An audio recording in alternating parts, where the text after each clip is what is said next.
హిందూ సంస్థలకి సంబంధించినటువంటి అతిపెద్ద డిమాండ్ని చంద్రబాబు గారు సమర్థిస్తూ ఒక బాధ్యతాయుతమైనటువంటి నిర్ణయం తీసుకున్నారు.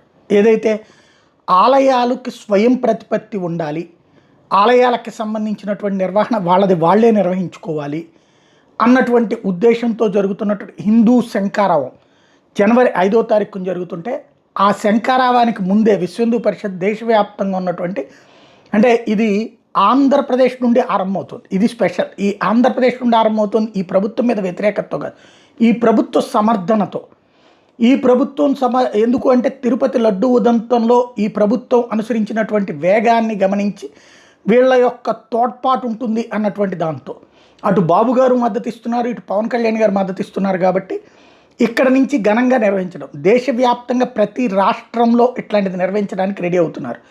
వేలాదిగా స్కూటర్ల మీదన, బస్సుల మీదన, 4 వీలర్స్ మీదన జనం రాబోతూ ఉన్నారు. దానికి తగినటువంటి ఏర్పాట్లు చేయడానికి, అంటే ఇబ్బంది రాకుండా చూసుకోవడానికి టోటల్ యంత్రాంగం, రాష్ట్ర ప్రభుత్వ యంత్రాంగము సిద్ధమైంది.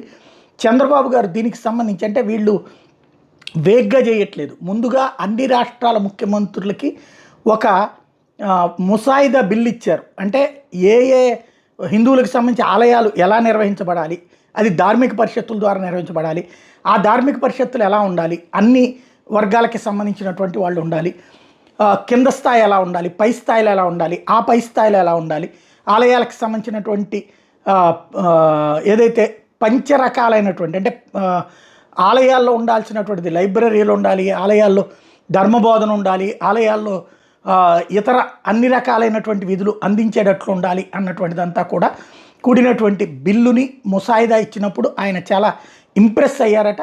అదే సందర్భంలో పూర్తి సహకారం అందించడానికి సిద్ధపడ్డారు. అందువల్లనే ఆంధ్రప్రదేశ్ నుండి ప్రారంభిస్తున్నటువంటి హైందవ శంఖారావం అన్నటువంటిది దేశవ్యాప్తంగా ముందుకు వెళ్ళడానికి సిద్ధపడుతోంది.